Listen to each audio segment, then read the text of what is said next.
खबरें जारी न्यूज 24 पर मैं हूं आपके साथ मकसूद खान। सवाल उत्तर प्रदेश को लेकर है, क्या यूपी में खेला अभी बाकी है? क्योंकि दूसरे दौर का मतदान खत्म हो चुका है और इस बार भी कम वोटिंग परसेंटेज ने तमाम राजनीतिक पार्टियों की रणनीतियों को हिला दिया है। कम वोटिंग परसेंटेज से बीजेपी सबसे ज्यादा परेशान है, लेकिन इंडिया गठबंधन भी सुकून में नहीं है। सबसे ज्यादा उहापोह है उत्तर प्रदेश की 80 लोकसभा सीटों को लेकर। यूपी में कई सीटें ऐसी हैं जो बीजेपी के क्लीन स्वीप के इरादे पर पानी फेर सकती हैं। आज हम आपको वो तमाम कारण और वो तमाम वजहें बताने जा रहे हैं जो बीजेपी के 400 पार और पूरी 80 सीटों के इरादों पर सवाल खड़े कर रही है। देखिए हमारी ये स्पेशल रिपोर्ट।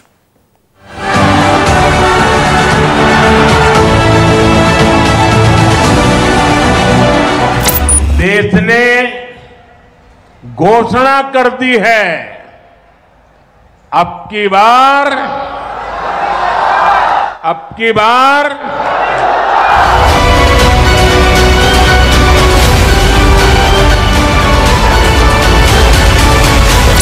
इस बार 80 की 80 सीटें नरेंद्र मोदी की झोली में जाए।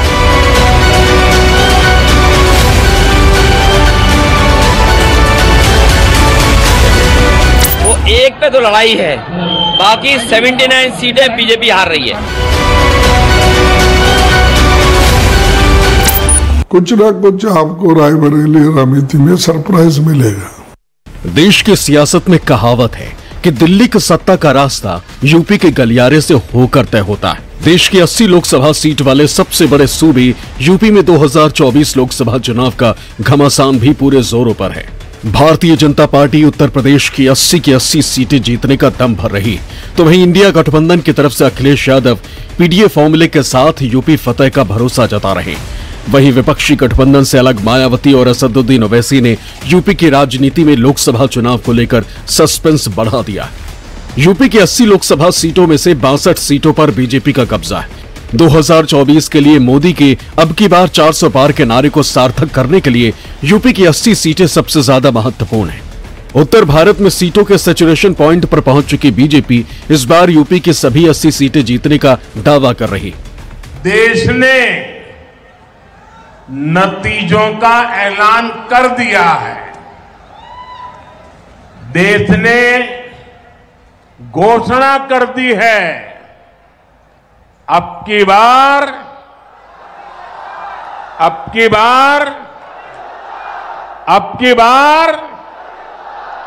2014 में 73 सीटें और 19 में 65 सीटें दी और इसी के कारण मोदी जी पूर्ण बहुमत से प्रधानमंत्री बने। मगर इस बार तीसरी बार बनाना है, ना 73 चलेगी ना 65 चलेगी।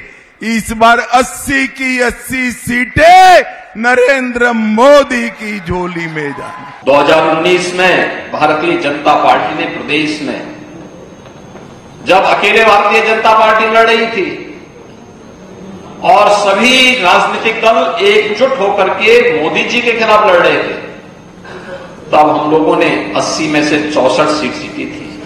नरेंद्र सरकार के कार्य भी हैं, मोदी जी का नेतृत्व भी है, संगठन का दायरा भी बढ़ा है। उन स्थितियों में परिणाम 80 के 80 भारतीय जनता पार्टी के पक्ष में आने चाहिए। यूपी से इस बार न सिर्फ एनडीए बल्कि इंडिया गठबंधन को भी काफी उम्मीद है, लेकिन पहले 2 चरण के मतदान में वोटिंग परसेंटेज जिस तरीके से गिरा है उसको लेकर के भारतीय जनता पार्टी काफी टेंशन में है। अनुमान ये लगाया जाता रहा है कि कम वोटिंग परसेंटेज का मतलब सत्ताधारी पक्ष को नुकसान, लेकिन इस बार जिस तरीके से कम मतदान हो रहा है उसको लेकर न केवल सत्ता पक्ष बल्कि विपक्ष भी बेहद कंफ्यूज है। इसके अलावा भारतीय जनता पार्टी के टिकट देने के फार्मूले और मायावती के पैतरों ने भी कई सवाल खड़े कर दिए हैं। लोकसभा चुनाव के दूसरे चरण में यूपी के 8 सीटों पर वोटिंग हुई। 8 सीटों पर वोटिंग परसेंटेज की बात करें तो अमरोहा में इस बार 62.36% मतदान हुआ, जबकि 2019 में वोटिंग प्रतिशत 71% था। वहीं मेरठ की अगर बात करें तो मेरठ में इस बार 55.49% मतदान हुआ। 2019 में यही मतदान 64.29% था। बागपत में 2024 यानी इस बार 53.69% मतदान हुआ, वहीं 2019 में ये 64.68% था। गाजियाबाद में इस बार 48.21% मतदान हुआ, वहीं 2019 में 55.89% था। गौतम बुद्ध नगर में इस बार 52.46% मतदान हुआ, वहीं 2019 में 60.49% मतदान हुआ था। बुलंदशहर की अगर बात करें तो 54.34% इस बार मतदान हुआ है, वहीं 2019 में 62.92% वोटिंग हुई थी। अलीगढ़ की अगर बात करें तो 56.62% इस बार वोटिंग हुई है, वहीं 2019 में 61.68% वोटिंग हुई थी। और मथुरा में 47.45% इस बार मतदान हुआ है, वहीं 2019 में 61.08% था। पहले चरण में जिस तरह की वोटिंग हुई है, जाहिर है कि बीजेपी के माथे पर चिंता की लकीरें, इसलिए पार्टी वोटिंग को लेकर खास सतर्क होकर और मुस्तैदी से प्रचार में जुटी। दूसरे चरण की सीटों पर समीकरणों को मजबूत करने की कमान खुद गृह मंत्री अमित शाह ने संभाली, पर पश्चिमी यूपी की सीटों पर जिस तरह का माहौल बना, उसने वोटिंग को लेकर एक बार फिर बीजेपी को निराश ही किया है। लगातार 2 चरणों में हुई कम वोटिंग के पीछे कुछ चैलेंज बीजेपी को खाए जा रहे हैं। पहला चैलेंज, तेजी से चढ़ता तापमान बढ़ा सकती है मुसीबत। दूसरा चैलेंज, राजपूत समाज की नाराजगी ने बीजेपी को मुश्किल में डाला। गुजरात में बीजेपी के नेता रूपाला के बयान से क्षत्रिय समाज नाराज है। वहीं गाजियाबाद और गौतम बुद्ध नगर से राजपूत समाज का कैंडिडेट नहीं होना भी बीजेपी के लिए मुश्किलें खड़ी कर सकती। तीसरा चैलेंज, दूसरे चरण की 8 सीटों पर लोकल मुद्दे ज्यादा हावी। मेरठ, बागपत, बुलंदशहर में गन्ने की कीमत और बंद फैक्ट्रियों का मुद्दा है, तो वहीं मथुरा में यमुना के सफाई और धार्मिक पर्यटन के विकास के साथ नए उद्योगों का मुद्दा है। गाजियाबाद और नोएडा में फ्लैट रजिस्ट्री और भूमि अधिग्रहण में मुआवजे के मुद्दे हावी। चौथा चैलेंज, लोकसभा चुनाव में बीएसपी की रणनीति बीजेपी के लिए बड़ी मुसीबत साबित हो सकती है। बीएसपी ने चुन चुनकर ऐसे उम्मीदवार उतारे हैं जो बीजेपी के लिए भारी पड़ने वाले। राजपूत समाज की नाराजगी को भांपकर बीएसपी ने गाजियाबाद, नोएडा में राजपूत कैंडिडेट उतारे। बीएसपी यूपी की लगभग सभी सीटों पर जातिगत समीकरणों के हिसाब से रणनीति बना रही। यूपी की 80 लोकसभा सीट पर 7 चरणों में चुनाव होना है, लेकिन कई ऐसी सीटें हैं जहां पर मुकाबला 2020 मैच की तरह रोमांचक होने वाला है। हार जीत आखिरी समय तक कह पाना मुश्किल हो सकता है। जानकारों की माने तो इसमें से एक बदायूं, आजमगढ़, अमेठी, रायबरेली और कन्नौज समेत कई और सीट भी शामिल है। बात अगर यूपी की सबसे हॉट सीट या कांटे की टक्कर वाली सीट की करें तो पहला नाम अमेठी सीट हो सकती है। हालांकि अमेठी लोकसभा सीट पर उसी स्थिति में मुकाबला कांटे का होने की संभावना है जब कांग्रेस नेता राहुल गांधी अमेठी से चुनाव लड़े। अमेठी कांग्रेस का गढ़ रहा है और 2019 के चुनाव में अमेठी से राहुल गांधी चुनाव हार गए थे। उधर बीजेपी ने मौजूदा सांसद और केंद्रीय मंत्री स्मृति ईरानी को उम्मीदवार बनाया। हाल ये है कि कांग्रेस अभी तक उम्मीदवार की घोषणा तक नहीं कर पाई। चर्चा है कि सोनिया गांधी के दामाद और प्रियंका गांधी के पति रॉबर्ट वाड्रा अमेठी से चुनाव लड़ सकते हैं। रॉबर्ट वाड्रा के चुनाव लड़ने पर भी मुकाबला करो या मरो का हो सकता है। लगाव हमेशा रहता है, वो कभी नहीं कहती मेरा परिवार छूट गया। ससुराल का भी सम्मान रखती है, मायके का भी सम्मान रखती है। और इसी अमेठी में ऐसा एक व्यक्ति 15 साल सतत समर्थन पाया जिसने परिवार बदल दिया। तो परिवार बदलने के बाद कोई नया तमाशा लेकर आएंगे, देखा जाएगा। लेकिन पुनः आग्रह करती हूं, धर्म और वर्ग के आधार पर बांटने आएंगे, हमें एकजुट रहकर अमेठी के सम्मान और संरक्षण की लड़ाई को लड़ना है। वो तो कुछ ना कहने की अब मुद्रा में है, लेकिन कुछ और कहें, कुछ ऐसी बातें जो अब तक मैंने संयम रखते हुए अमेठी में उजागर नहीं की है, उनका यहाँ पर प्रत्याशी होना घोषित हो, तब एक एक सच सामने पर्दाफाश होगा। अमेठी की तरह रायबरेली सीट भी कांग्रेस का अभेद किला रहा है। मोदी लहर के बावजूद बीजेपी 2014 और 2019 के चुनाव में कांग्रेस के इस किले को भेद नहीं पाई थी। इस बार सोनिया गांधी चुनाव नहीं लड़ रही हैं। कांग्रेस से चुनाव कौन लड़ेगा, अभी संशय बना हुआ है। अगर गांधी परिवार का कोई भी सदस्य चुनाव लड़ता है तो ये सीट कांग्रेस आसानी से जीत सकती है। अगर किसी अन्य को टिकट मिलता है तो कांग्रेस के लिए रायबरेली बचाना मुश्किल हो जाएगा। चुनाव इतना कांटे का हो जाएगा जिस पर नतीजे आने से पहले कुछ भी कह पाना किसी के लिए मुश्किल होगा। रायबरेली से प्रियंका गांधी के भी चुनाव लड़ने की चर्चा। अगर प्रियंका चुनाव लड़ी तो कांग्रेस का रास्ता साफ हो जाएगा। बीजेपी के मिशन 80 पर प्रियंका पानी फेर सकती हैं। हालांकि अमेठी और रायबरेली को लेकर कांग्रेस अभी भी पसोपेश में है, लेकिन यूपी में कांग्रेस सरप्राइज देने की तैयारी में है और इसका खुलासा खुद कांग्रेस अध्यक्ष मल्लिकार्जुन खड़गे ने किया। अखिलेश यादव ने कन्नौज से अपना नॉमिनेशन फाइल किया। आपको लगता है कि राहुल गांधी या प्रियंका गांधी अमेठी या रायबरेली से लड़ेंगे? नहीं, अभी तो मैं नहीं कह सकता, लेकिन कुछ ना कुछ आपको रायबरेली और अमेठी में सरप्राइज मिलेगा। सरप्राइज? हाँ, कैंडिडेट नहीं है आप बोल रहे हैं तो हम करेंगे, लेकिन हर लोग, हर पार्टी अपने पत्ते एकदम नहीं खोलते। मतलब आप डिनाई भी नहीं कर रहे और आप एक्सेप्ट भी नहीं कर रहे? डिनाई करना इजी है और सच्चाई बताना ये बहुत डिफिकल्ट है। हम करेंगे, जरूर करेंगे, लेकिन किसी व्यक्ति का एक नाम दो नाम लेकर हम अभी नहीं कह सकते, लेकिन आपको जरूर हम वहां से हमारे कैंडिडेट लड़ेंगे और हम चुनाव में उतरेंगे। बदायूं सीट पर भी इस बार कड़ा मुकाबला होने के आसार है। सपा ने कद्दावर नेता शिवपाल यादव को टिकट दिया है, जबकि बीजेपी ने मौजूदा सांसद संघमित्रा मौर्य का टिकट काट दिया है। इस बार बीजेपी के दुर्विजय शाक्य की टक्कर शिवपाल यादव से होगी। मेरठ सीट पर एसपी के उम्मीदवार बदलने के कारण कांटे की टक्कर होने की संभावना है। मेरठ में भानु प्रताप सिंह के बाद विधायक अतुल प्रधान का भी सपा ने टिकट काट दिया है। अब पूर्व विधायक योगेश वर्मा की पत्नी सुनीता उम्मीदवार बनाई गई। मुरादाबाद सीट पर भी समाजवादी पार्टी के उम्मीदवार बदलने के कारण मुकाबला रोचक हो सकता है। मुरादाबाद में मौजूदा सांसद एसटी हसन का टिकट कटने के बाद से यह सीट भी हॉट सीट बन गई। यहां से सपा ने एसटी हसन का टिकट काटकर आजम खान की करीबी माने जाने वाले रुचि वीरा को उम्मीदवार बनाया, जबकि बीजेपी ने कुंवर सर्वेश कुमार सिंह को कैंडिडेट घोषित किया। बसपा ने इरफान सैफी को प्रत्याशी बनाया। वहीं कन्नौज सीट से समाजवादी पार्टी अध्यक्ष अखिलेश यादव के चुनाव लड़ने के ऐलान के बाद कन्नौज सीट पर मुकाबला दिलचस्प हो गया।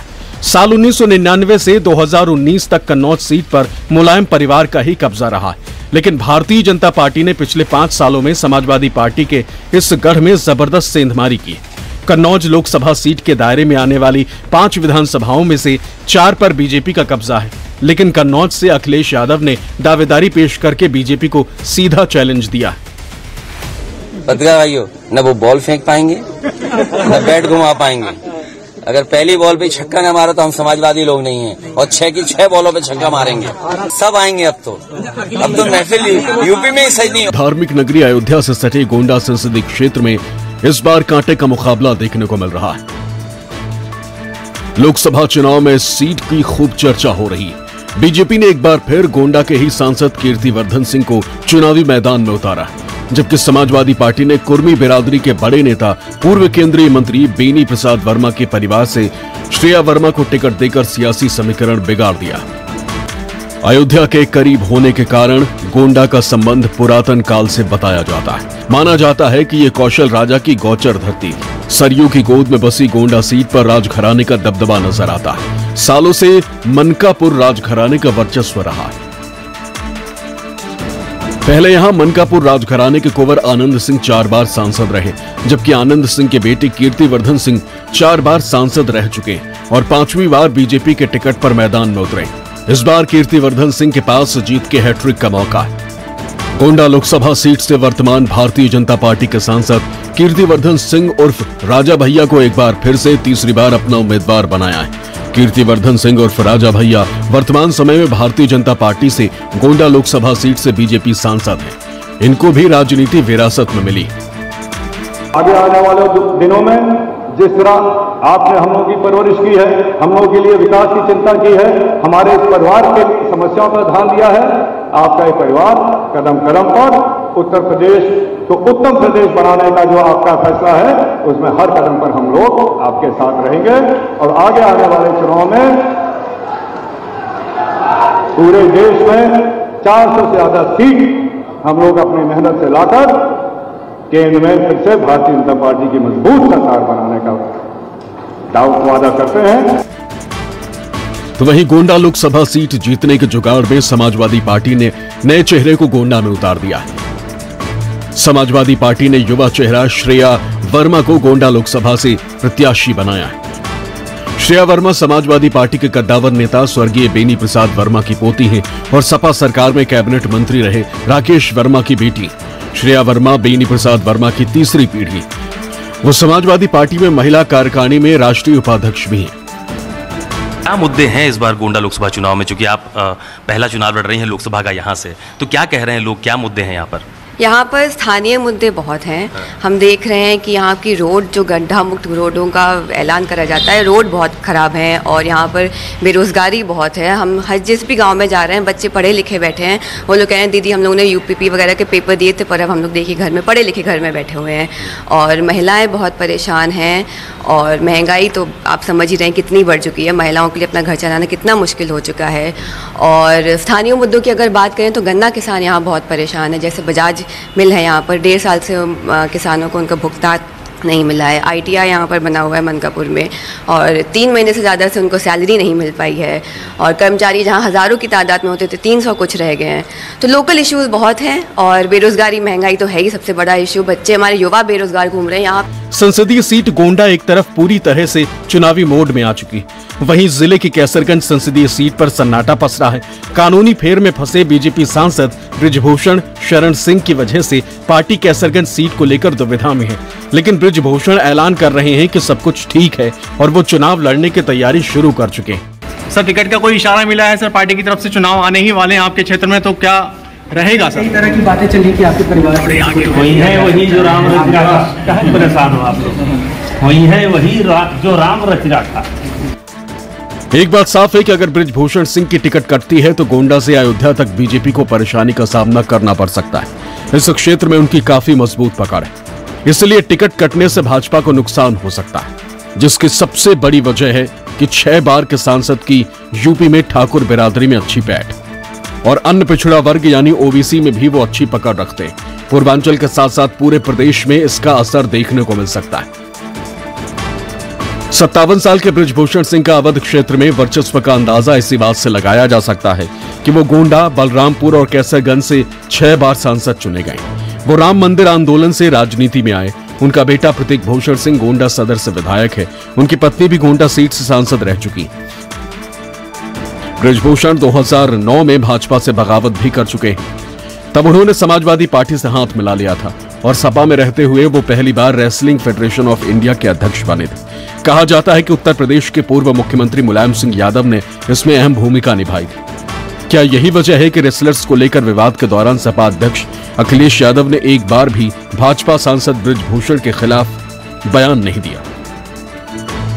राजनीति में ये बृजभूषण शरण सिंह के रसूख का असर ही है कि अभी तक भारतीय जनता पार्टी कैसरगंज से अपने उम्मीदवार को घोषित नहीं कर पाई है और उसे बृजभूषण पर कानूनी फैसले के आने का इंतजार है। दिल्ली की राउज एवेन्यू कोर्ट से फैसला लगातार टल रहा है और अब इस पर 7 मई तक के लिए फैसला सुरक्षित कर लिया गया है। आपको यह भी बता दें कि कैसरगंज लोकसभा सीट पर 20 मई को मतदान होना है और नामांकन की अंतिम तारीख 3 मई है। ऐसे में देखना भी दिलचस्प होगा कि आखिर भारतीय जनता पार्टी कैसरगंज की सीट और बृजभूषण पर क्या फैसला लेती है। यूपी की पूर्वांचल की सीटों पर बृजभूषण शरण सिंह के प्रभाव की बात करें तो गोंडा, बहराइच, श्रावस्ती, बलरामपुर, अयोध्या, बस्ती, अंबेडकर नगर, सुल्तानपुर और गोरखपुर सीटों पर इनका अच्छा खासा दबदबा है। आपको बता दें कि गोंडा लोकसभा सीट का गठन सन 1952 में हुआ। इसके बाद कई पार्टियों के सांसद चुने गए, लेकिन सबसे अहम नाम आनंद सिंह उर्फ राजा भैया का रहा, क्योंकि वो मनकापुर स्टेट के राजा थे और कांग्रेस से टिकट पाने के बाद लगातार 3 बार कांग्रेस से जीते थे। बीजेपी की लहर में 1991 में बृजभूषण शरण सिंह को टिकट दिया गया और बृजभूषण शरण सिंह ने कुंवर आनंद प्रताप सिंह को हरा दिया। 1996 में बृजभूषण शरण सिंह की पत्नी केतकी सिंह मैदान में उतरी और जीत हासिल की। उसके बाद कुंवर आनंद प्रताप सिंह के बेटे कीर्तिवर्धन सिंह की राजनीति में एंट्री हुई और समाजवादी पार्टी से इन्होंने टिकट लेकर जीत हासिल की। 1999 में फिर बृजभूषण शरण सिंह गोंडा लोकसभा से जीते। इस बार यूपी की राह बीजेपी के लिए थोड़ी पथरीली और कांटों भरी नजर आ रही। बीजेपी यूपी में डबल इंजन की सरकार और योगी राज के नाम पर जनता के बीच पहुंच रही। अयोध्या में राम मंदिर को बीजेपी बहुत बड़ी उपलब्धि के तौर पर पेश कर रही। साथ ही मोदी की गारंटी को भी बीजेपी बड़ा हथियार मान रही। लेकिन यूपी के रण में ये तमाम तीर कितने सटीक बैठेंगे, ये 4 जून को देखना दिलचस्प